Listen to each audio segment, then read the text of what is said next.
It's Flashcard Fridays here on Math Science History, where we unpack big ideas into a flashcard. I'm Gabrielle Burchak, your host, your guide through math and science history, and your occasional punslinger. And today, well, I just could not resist. But first, a quick word from my advertisers.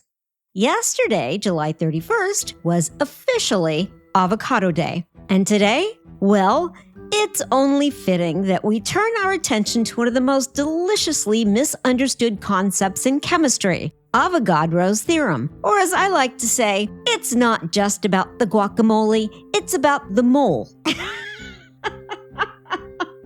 So settle in. Whether you're munching on avocado toast, my favorite, or just curious about how tiny particles fill up space, we're about to explore how a 19th century Italian chemist gave us one of the most fundamental ideas in chemistry, an idea so powerful it helps us count the uncountable.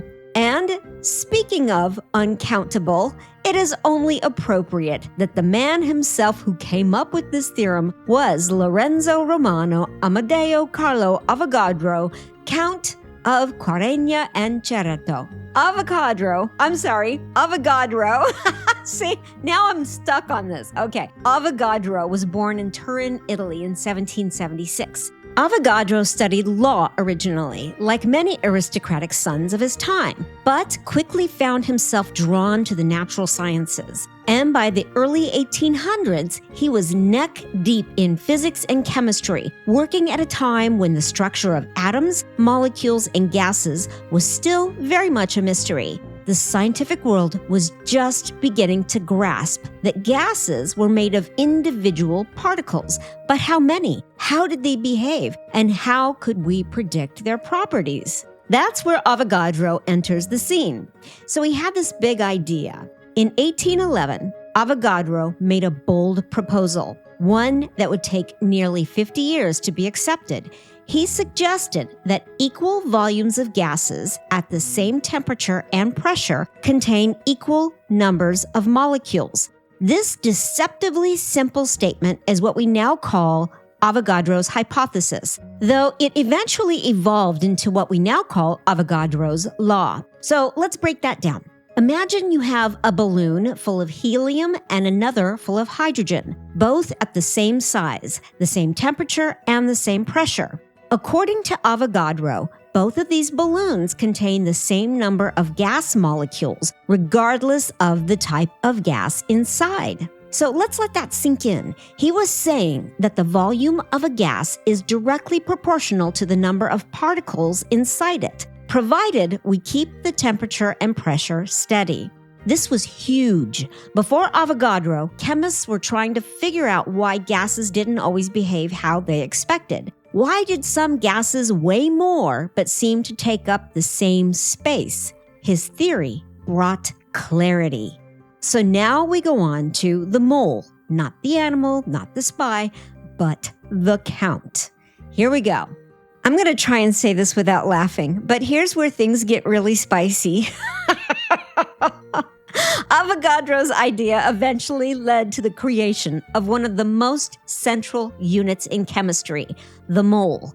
No, not the critter digging tunnels under your lawn, and not the double agent in a Cold War spy movie. I'm talking about the mole, the unit that helps chemists count particles that they cannot see.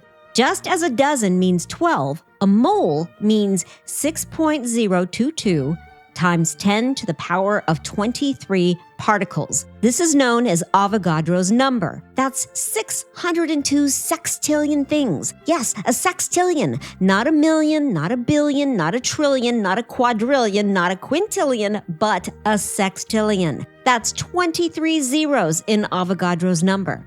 So picture this. If you had one mole of marbles and you tried to spread them evenly across the surface of the earth, you would wind up with a marble layer several miles thick. If you gave every person on Earth a mole of dollars, each person could buy the planet and still have cash left over for a lifetime supply of guacamole. So, why does the mole matter? What's the point in having a unit that represents such an enormous number? Well, chemistry happens on a molecular level, and molecules are tiny. You can't count them by hand, and weighing them individually would be impossible. So, the mole allows chemists to predict how substances react with each other. They allow chemists to balance chemical equations. They calculate masses of compounds, and they allow chemists to scale up reactions from the lab to industry. It's a lot like how we go from mixing vinegar and baking soda in a volcano model to manufacturing medication and rocket fuel. So think of it like a chemist's Rosetta Stone. It connects the invisible world of atoms to the measurable world of grams, liter, and pressure gauges. So let's talk about Avogadro's law in action. Let's say you have a syringe of gas. If you add more gas molecules, keeping temperature and pressure constant, your volume increases. That's Avogadro's law in motion. You would think that such a useful idea would have made Avogadro famous in his lifetime, but it did not. Avogadro published his hypothesis in 1811, but it wasn't widely accepted until the 1860s. A major reason? Communication. Avogadro was isolated from many scientific circles. He wasn't part of the Parisian or London elite, and his ideas were really ahead of their time. And it wasn't until an Italian chemist named Stanislao Canizzaro revisited Avogadro's hypothesis at a chemistry conference in Karlsruhe in 1860 that the theory finally gained traction. In fact, the concept of the mole as a unit wasn't formalized until the 20th century. The term itself came from the German word Mol, which means heap or pile. Avogadro died in 1856, never knowing the impact his name would eventually have in textbooks, classrooms, and yes, puns. So let's return to that delicious coincidence. Avogadro's name sounds just like avocado. It's such a close match that every chemistry teacher has made a joke about it at some point. Some better than others, but nevertheless, I always laughed. And it's all in good fun. But here is the real takeaway. Both avocados and Avogadro remind us that names and numbers can be sticky. Sometimes we glaze over them, but behind every funny pun is a nugget of understanding. And when you remember Avogadro's theorem the next time you see a guacamole bowl, you're doing exactly what science history is all about, connecting the dots, making knowledge memorable. So, let's flip through our mental flashcards.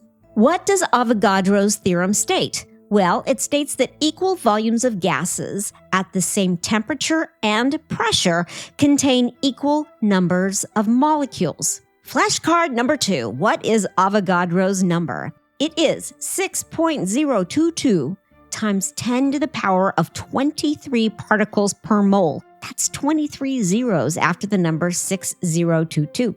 Flashcard number 3. Why is the mole important in chemistry? Well, it lets scientists count atoms and molecules in measurable quantities. Finally, one last Molement.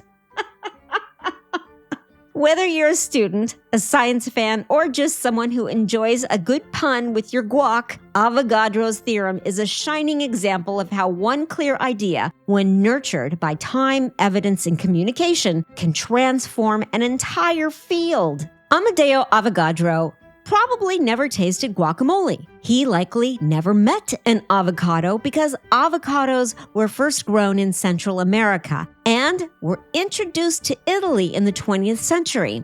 Much like the avocado traveled far distances to arrive in Italy in 1909 to make our cuisines much more delicious, Avogadro's name traveled across centuries and disciplines, from gas laws to grocery stores, all to make the invisible world of atoms feel just a little more tangible. And, like the avocado, a lot more memorable. So, today, on the day after Avocado Day, let's raise a chip and say, here's to Avogadro, the only chemist who could turn a gas law into a punchline and a pun into a legacy.